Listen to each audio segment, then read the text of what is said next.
gathering time, it's gathering time, it's gathering time today. It's gathering time, it's gathering time. So hip, hip, hoo, hooray! A House for Hermit Crab by Eric Carle. School. Time to move, said Hermit Crab one day in January. I've grown too big to fit in this little shell. He had felt safe and snug in his shell, but now it was too snug. Hermit Crab stepped out of his shell and onto the ocean floor. But it was frightening out in the open sea without a shell to hide in. What if a big fish comes along and attacks me, he thought. I must find a new home soon. He had a little one. He got too small. A baby gig. He's looking for a bigger one. He liked a baby. The baby had. Early in February, Hermit Crab found just the house he was looking for. It was a big shell and strong. He moved right in, wiggling and waggling about inside to see how it felt. It felt just right, but it looked so, well, plain, thought Hermit Crab. Why is he here? He needed to find a bigger house, but there's no decoration on the outside. He's feeling like it's very plain.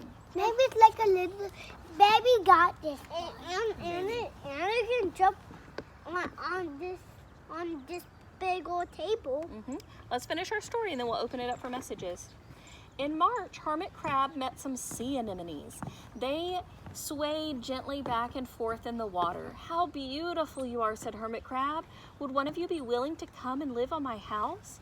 It's so plain. It needs you. I'll come, whispered a small sea anemone. Gently, Hermit Crab picked it up with its claws and put it on his shelf. And why can the animals talk?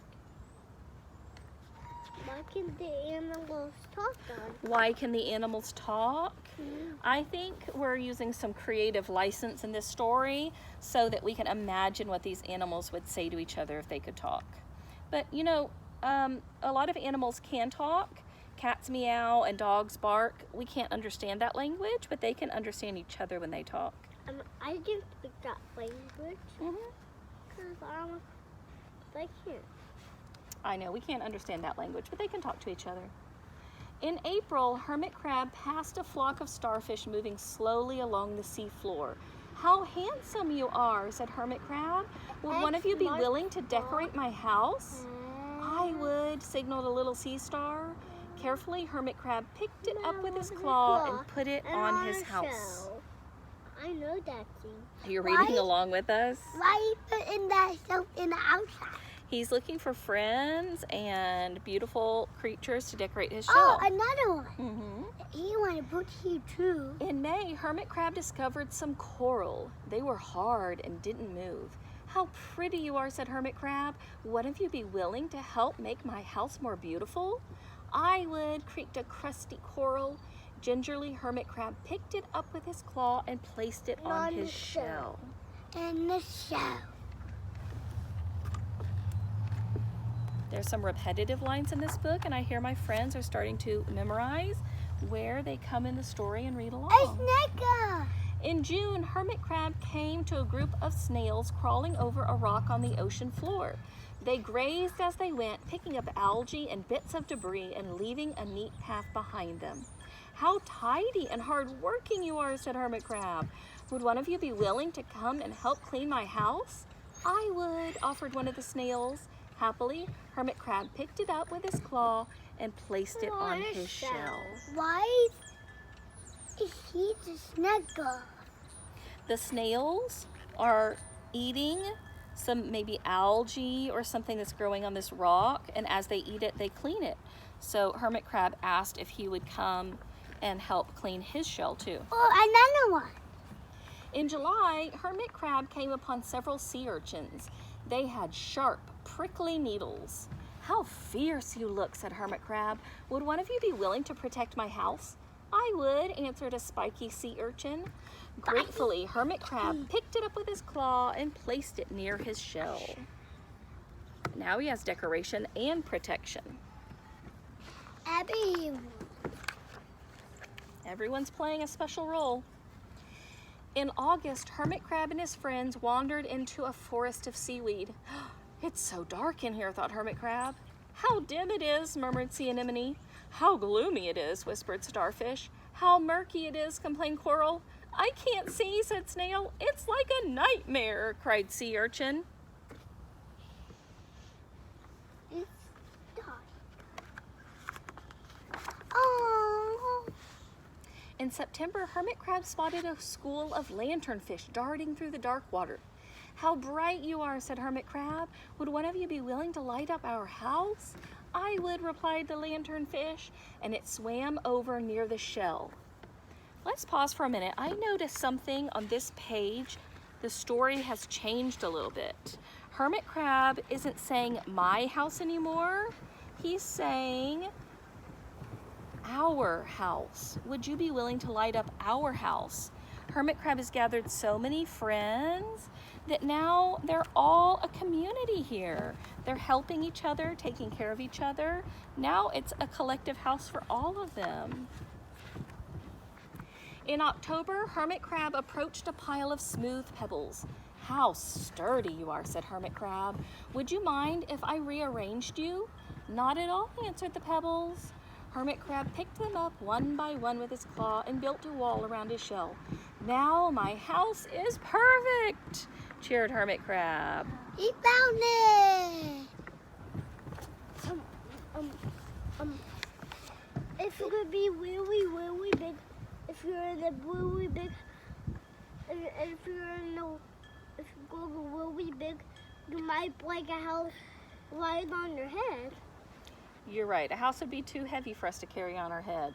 Hermit's shell is small enough that he can carry it on his back. But in November, Hermit Crab felt that his shell seemed a bit too small. Little by little over the year, Hermit Crab had grown. Soon he would have to find another bigger home. But he had come to love his friends. The sea anemone, the starfish, the coral, the sea urchin, the snail, the lanternfish, and even the smooth pebbles. They have been so good to me, thought Hermit Crab. They are like family. How can I ever leave them? This is X-Smart spot right here. Okay. That is the big one. In December, a small hermit crab passed by. I have outgrown my shell, she said. Would you know of a place for me? I've outgrown my house too, answered Hermit Crab. I must move on. You're welcome to live here, but you must promise to be good to my friends. I promise, said the little crab.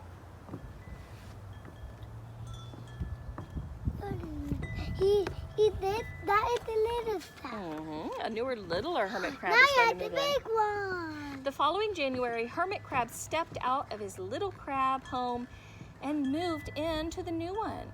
Couldn't stay in that little shell forever, said Hermit Crab as he waved goodbye. The ocean floor looked wider than he had remembered, but Hermit Crab wasn't afraid. Soon he spied the perfect house. Shh, catch a bubble, please.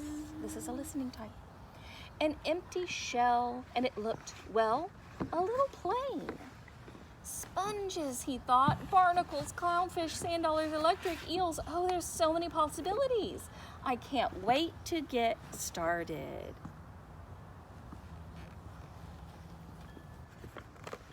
The end.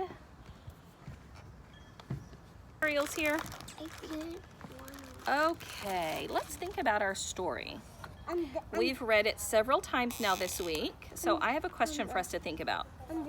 This is a small whiteboard. It is a small one. I brought a small whiteboard out today so that we can have our gathering outside with our friends that have come to school today.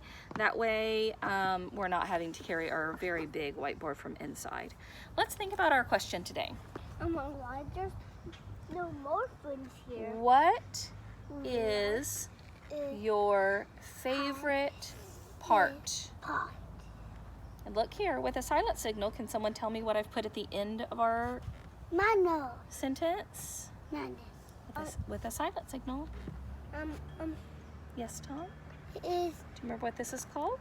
a statement. Statement. This is a statement. Depending on whether or not there's punctuation at the end, tells us whether or not it's going to be a sentence or a or a statement or a question mark? Right now I see a question mark. That tells me this is going to be a question. It's a question mark. What?